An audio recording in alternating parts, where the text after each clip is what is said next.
The headline, the story, the news, in-depth analysis on national current affairs. Freshly pressed on Smooth 98.1.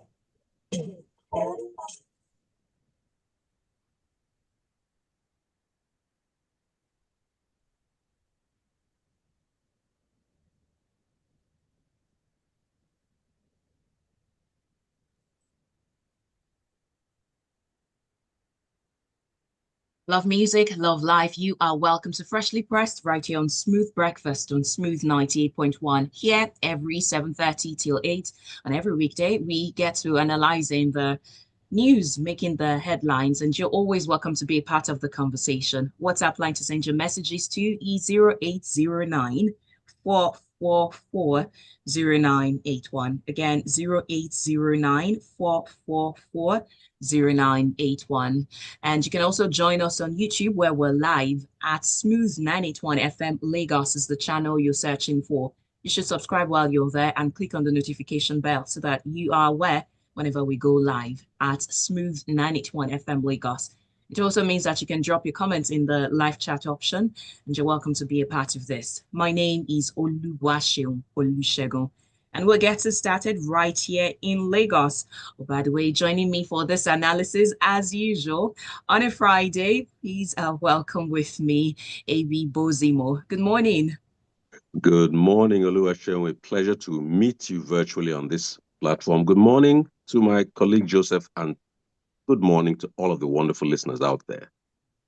Thank you. And to also give us an in-depth cover of what's happening in Nigeria, I do have joining me virtually as well, Joseph Obari. Good morning. Good morning, Oluwaseun. Good morning, listeners. Abi. Always nice to meet you here. Thank you.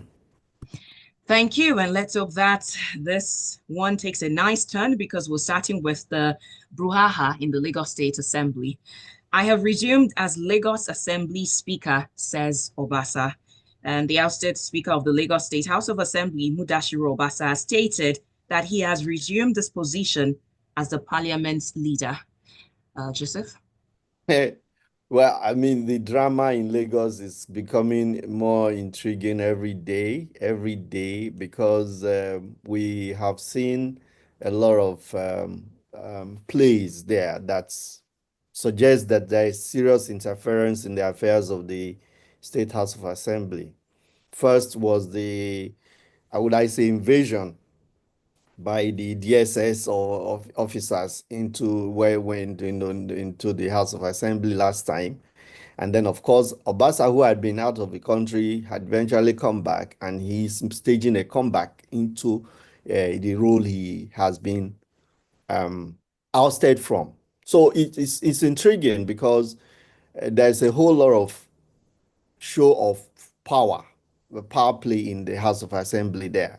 So if over 90% of your colleagues think that you're not good enough to lead them, I think the respectable thing to do is to just respect yourself and step aside. But the undercurrent that Obasa is aligned to Tinubu, and that's what gives him the impetus to behave the way he's behaving, it's another concern, because it's not very apparent where the forces that are playing in the House of Assembly are coming from. There are insinuations that Obasa wants to become a governor. He wants to contest in the next election as governor, and so on. So we don't really know. And it's unfortunate that APC leadership in the state is unable to track this matter and put it under control and call their house to order. They have had meetings with Osoba, with the governor, with everybody, but nobody seems to be obeying anybody. Nobody seems to respect anybody, even when agreements have been reached that, okay, Miranda and the Obasa may step aside some for a neutral person to come out. We see this kind of play when you force yourself, you break into the office of the speaker. And I mean, what level of brigandage, disrespect for law and order that can you expect, show in this way? And of course, the same man is saying that we must obey the law, and that's such an irony in itself. How do you say we should obey the law when you are breaking the law in one breath? And some members of our House of Assembly said they were even prevented from entering their premises.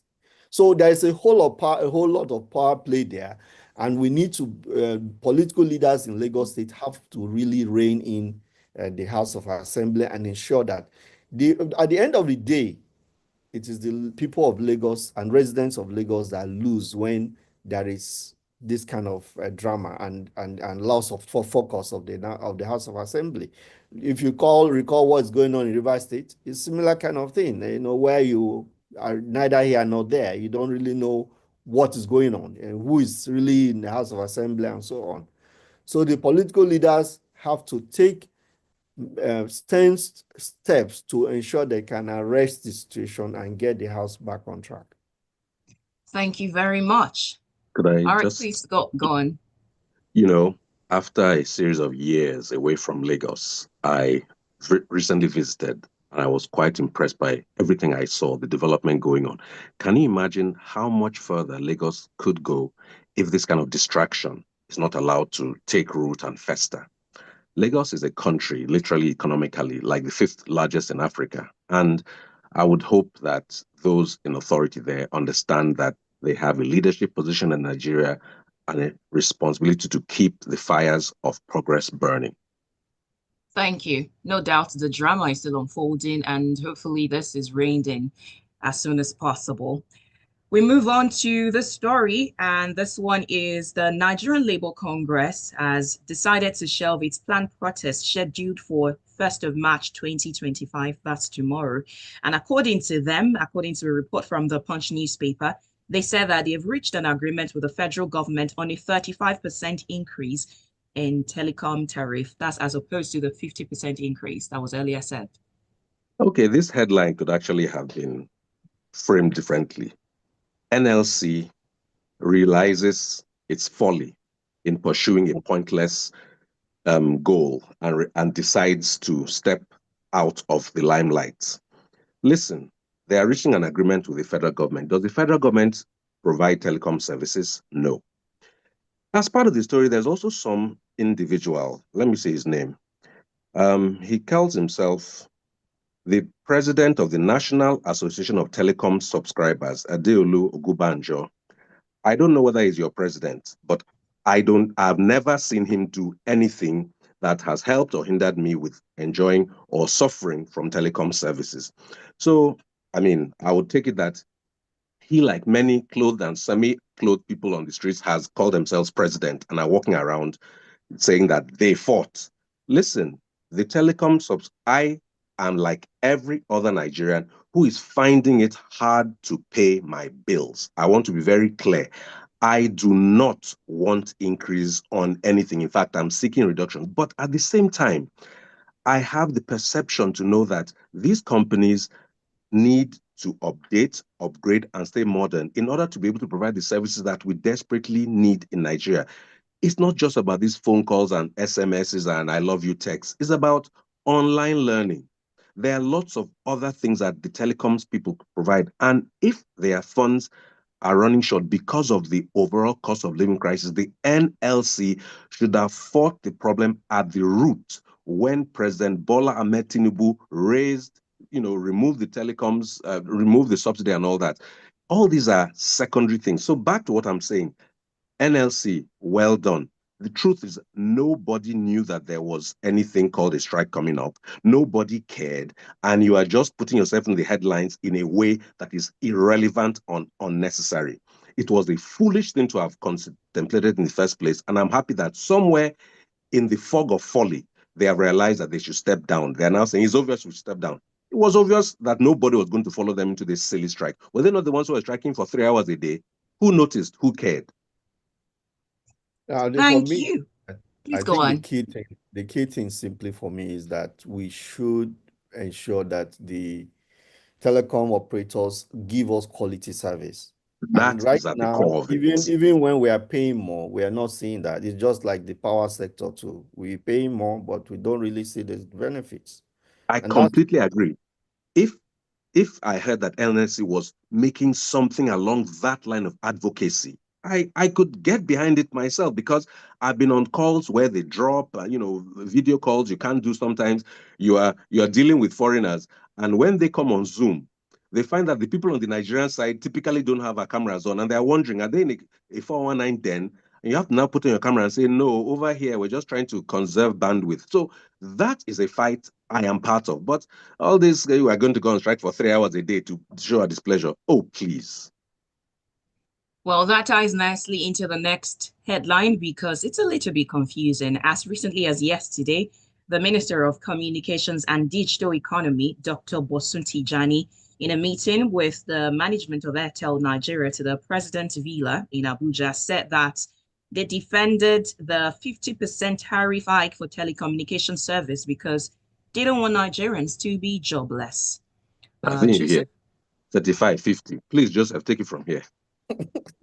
So this is the level of confusion we have in our policies, direction. So you have on one breath a group of people telling us that they've come to an agreement with the same government for a 35% increase, and that's a reduction by 15%.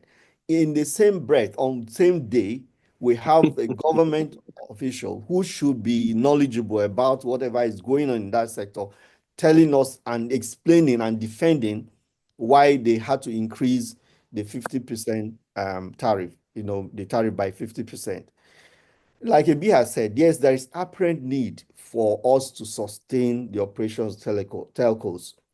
But at the same time, we have to bear in mind the pressure on Nigerians, financial pressure on Nigeria, the burden Nigerians carry today.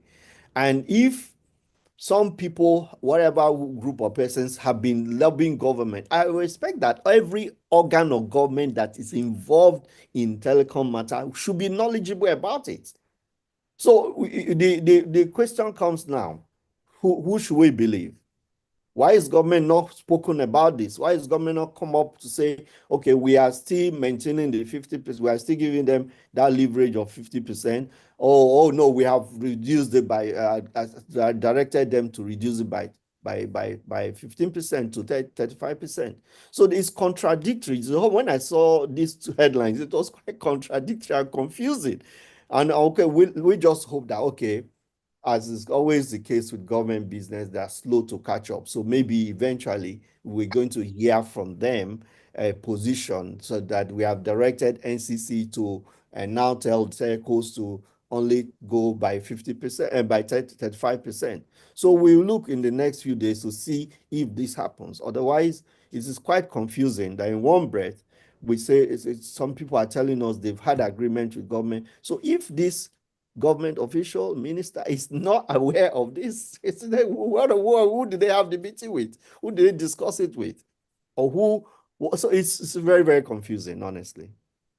They made a point in the story about how part of the reason for the tariffs needing to be increased was to hopefully keep jobs in the country, because as some of these major players go, they drop people, and that's a persuasive perspective. But like Joseph has said, in the same day, in the same breath, in government and non-governmental circles, you're getting two vastly different numbers. Whose account do we believe? It feels like being on a Zoom call and one person says something, terrible network, another person hears light years later. So maybe, just maybe, by next week, Monday, they're going to have a harmonized release. I like what you did there, Sheon. It's Zoom call, telecoms. Apt. All right, still about the Nigerian government tariffs. Let's talk about the Nigerian government to review electricity tariffs for Band B and C customers. This is coming from the Daily Post. They said that they plan to regularize electricity tariffs. What does that word regularize mean? And in what way? Are we talking about regularizing in money or regularizing in seeing this power? Even Band A customers in Port Harcourt don't have power. They have not had power since yesterday. So it doesn't matter what band you are on, or which band you or which band you sing in. You are not seeing power right now. So listen, let's keep it real. Power is a challenge in Nigeria, has been a challenge for entirely too long.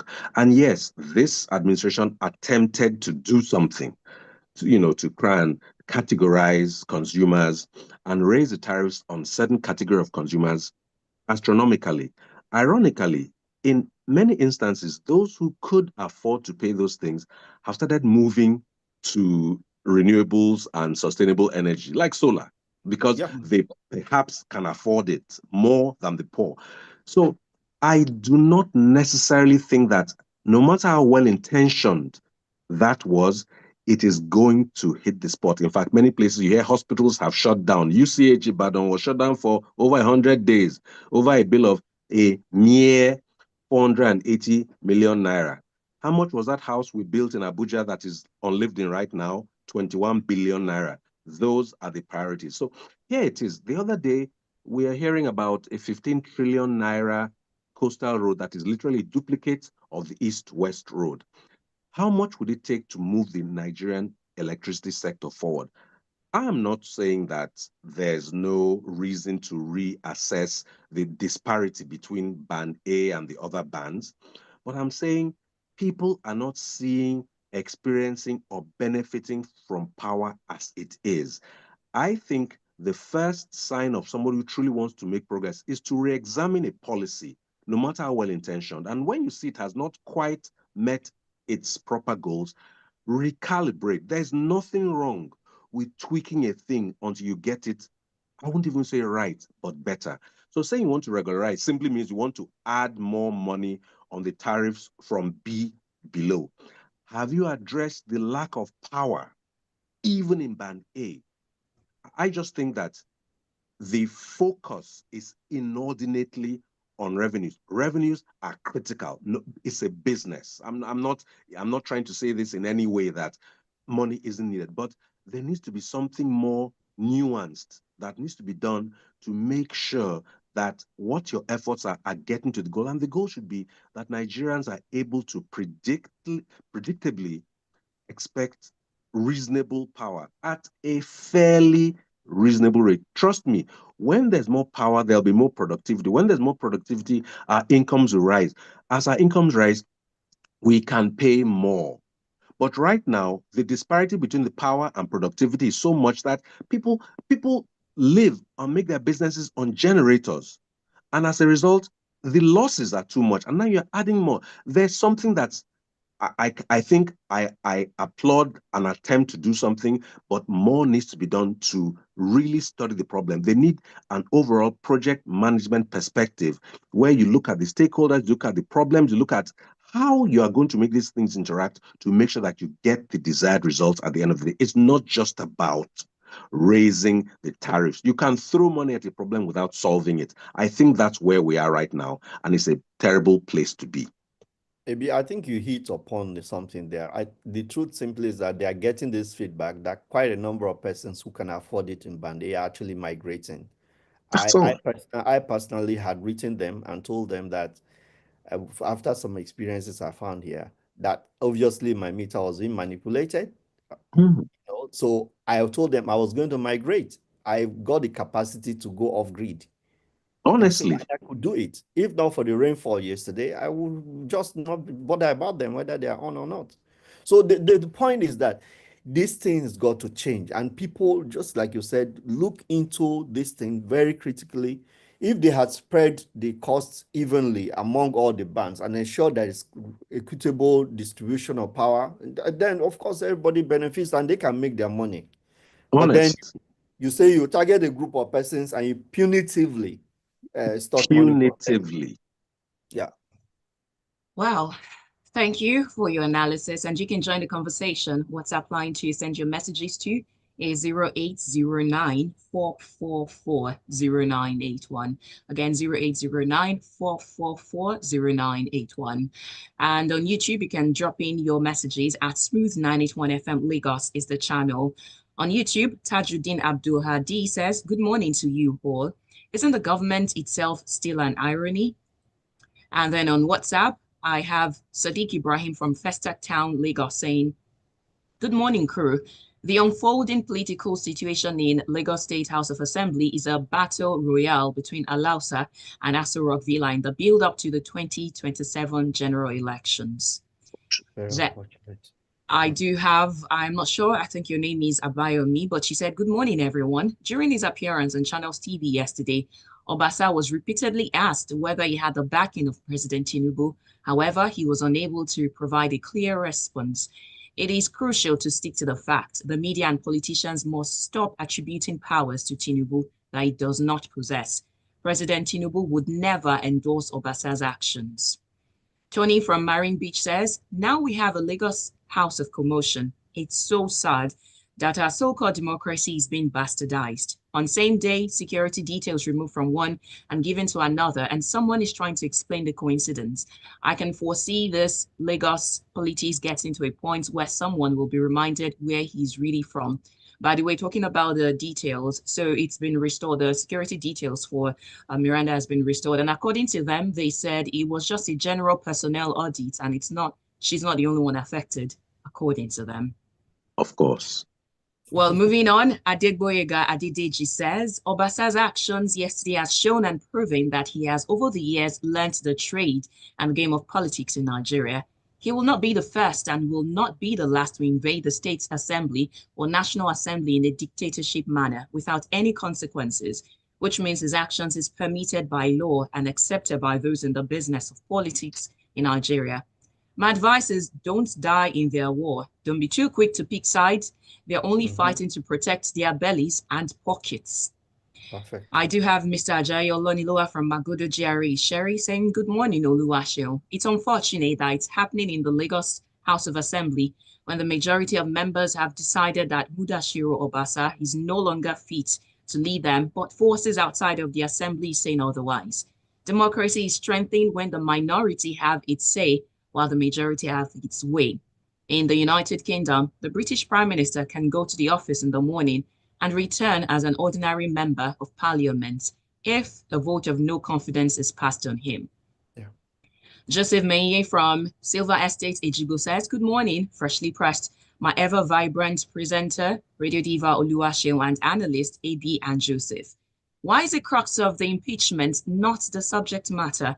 It's alleged that the questionable misappropriation of public funds was the reasons, but unfortunately, all the media is focusing on is the shenanigans and leadership toss. Why is EFCC not calling Honorable Obasa for questioning?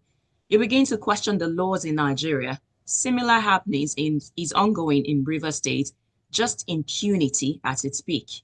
God bless Nigeria. And Francis says, Nigerian government just love to frustrate her citizens with increase of data, poor internet services, increments in electricity tariffs. At least that is, I get better improvements for that, even though I don't know the band category I am on, but I get more than 16 hours power supply daily. Well, then Chief Cisco Delgado said, good morning, sir. God bless you real good for saying this. NLC Toothless Bulldog is pursuing a pointless goal. NLC should be scrapped off. I'm sorry to say this, the present-day administration is directionless. I am not exaggerating, sir. 70% of Nigerian populace can be powered by solar energy without glitch. I'm saying this authoritatively as a seasoned solar engineer. And quickly, Ambo from Badagry said, You should come and see me. Ambo from Badagry says, is tariffs now the most beautiful word in Nigeria? Apologies to Donald Trump. All right, we have so many messages. I cannot take everything, but we need to quickly get to this one now. Let's talk about the 7.7 trillion dollars halal economy pact that was signed by Nigeria and Saudi Arabia. Okay. Oh, that is for Joseph. Joseph. Okay. All right. So halal, maybe for those who don't understand, it's some kind of food and certain products that are governed by Islamic principles, where like pork, for example, you don't take pork and all that. So those products are sold and managed by those who are involved in those kind of production. They are careful so that you don't maybe eat what you're not supposed to eat and so on. So what Nigeria is doing is to tap into that economy by bringing in the Saudis into Nigeria to be able to do product that can already right now, even the shops here in Abuja, at a particular shop I go to and I see halal products already being displayed. So maybe on a larger scale. And of course, Nigeria has got a very high population of Muslims. So this also will be able to meet their needs. And of course, in the story mention was made of Sukuk, which is the bond that is being used for infrastructure development and so on. So I have no concern, no worries about this kind of developments where the Nigerian government sees where they can benefit. Of course, it's to expand the economy, and if the agreement works, fine. We have more businesses here that can even employ Nigerians. The shops I go to, some of them are run by foreigners who are doing businesses with Nigerians, and they employ Nigerians, and that's the whole idea of this. I don't think I know some people make comments about Sukuk, for example. Oh, it's why we doing Islamic this thing now, and all the banking sector too. We already have Islamic banking. It's simply the principles behind them, and if they can benefit the economy, why not? If you have a choice, take that choice. What pleases you is what you do, and I think that it's a good development, and let us see how well it helps our economy. I can say driving on portions of the road between Port Harcourt and Enugu, you see the big signs, this project funded by Sukuk Bonds, and trust me, the smoothness of the road has nothing to do with the source of the funds. The roads are nice and smooth. Yeah. All right, on a final note, let's talk about Plateau State giving reasons for suspending all mining activities in the state. When I was young and before I went to University of Jos, I knew about Plateau and tin. Almost any primary school student knew that tin was mined in Plateau. And they say that there's been an increase in insecurity due to increased mining activities. I can understand why you want to suspend something, but the suspension should be focused, targeted at identifying, addressing, and eliminating the problems. Because I hate this kind of blanket, we're suspending it, and there does not seem to be a timeline or a plan for what to do to resume mining. Don't forget that mining, just like Joseph has always said, these are employment centers. People are directly at the mine phase, people transport, people sell, and all that. And it's part of what makes the economy more viable in Plateau State. So, yes, please, we do not need insecurity. We don't need people, having clashes and killing each other. But they must find out the source of the problems, eliminate them, and resume mining, because that can only boost, first of all, the state's economy, and ultimately the larger economy of Nigeria, the GDP and so on. I just want them to make sure that people are safe first, and then take this mining to the next level. It shouldn't always be these, little people in shorts and muddy feet. There is a way to industrialize it. I'm not saying in a day, but make a target. You're a governor, you have 4 years, move your mining industry from A to B, where that movement is between 10 to 15 to 20% more, automated and effective and efficient. That's the kind of thing I like to hear. But yes, first of all, security of life is important. But let's not have those kind of blanket bans, and then you now change it to now become a source of giving other people patronage. So it's interesting that we have, both of us have some connection with Jos. I lived in Jos as well, and I know that for over 100 years of mining activity in Jos, we still haven't got it right, and that's embarrassing. That is Honestly, the list. It's very embarrassing. No, there are posh places on the plateau where degradation of the environment from mining activity has been there. I mean, you just go to an area where they excavated what looks like a whole town was excavated and the pit was left there. There was nothing done to address, level out the place so that it can be used again. So those problems are still pending to today. I mean, we gained independence in 1960. Okay, let's say that the colonialists for more than 59 years or so were doing whatever they like. They didn't care for our people. What after we've gained independence, we still cannot set parameters for people who want to mine to behave in a particular way, and we police it. So instead of addressing the problem, the root cause of the issue, as Abia said, is just to suspend it. In Zamfara, Kebbi, and all those places, insecurity is being traced right down to mining activity, illegal mining activity. Yes. So, and we cannot still find a way. The federal government has, more or less more of exclusive rights over mining, even though it is concurrent. But the federal government has the authority on how to design the policy and guidelines for mining. What is going on? Why can't we just get one thing right? One area, just get it right very well. And if we get mining right and we can really bring in investors who can honestly invest and mine these products, we make more money from it. And we have a whole ministry for this, federal ministry of whatever, solid minerals. Lithium is in Gombe. Lithium is in every phone we are all using right now. It's one of the hottest things. So this country is not lacking money or resources, it's lacking managerial skill. That's it. In Nasarawa here, in Abuja, Nasarawa, I think Nasarawa are it is. digging up diamonds. People are selling diamonds. Well, we do hope we get it right, even if it's just one sector and every other sector can follow suit. Someone said that Nigeria has no natural disasters. We only have leadership disasters. We don't have all those typhoons and hurricanes. Our natural disaster is our leadership. Well, make that people disaster, because even the people at the grassroots, they do have their own diseases. Yeah, they too are part of it, correct. Yeah. But fish rots from the head. Fair enough. It's said. Let's quickly run through some messages as we draw the curtains for this morning on Freshly Pressed. I do have, I don't know your name, but she said, good morning. I believe the National Labour Congress, NLC, is trying to stay vital and relevant in the current situation. The price increase of 50% is something that we have to accept now, and it's important for Nigerians to demand for better services from the big four providers at this new price. It's unfortunate. That's the reality we're facing. I guess they are the same WhatsApp group with Kemi Badenoch then.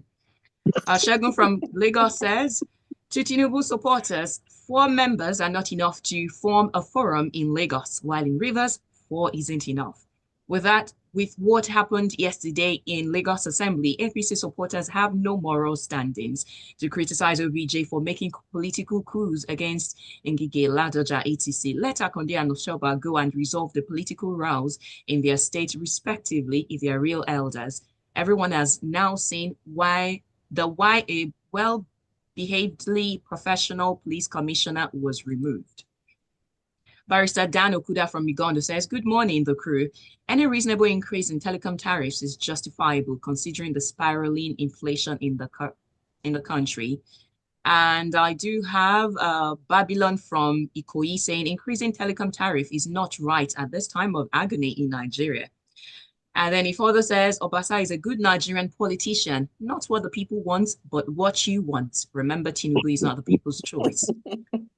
Moving on, I do have Oluwaseun who says, I don't believe the president is unaware of Obasa's actions yesterday because I don't believe he would dare a man who's believed to control all the political apparatuses of whole state and also the most powerful man politically of the country who controls everything. That would be political suicide for Obasa and self-destructive. We will watch and see where this drama will go next. And finally, from Indema Putsa from Surulere, like in River State, like in Lagos, what you sow for others, you also reap. APC is reaping what they are sowing. All right, then, thank you very much for your messages, your contribution.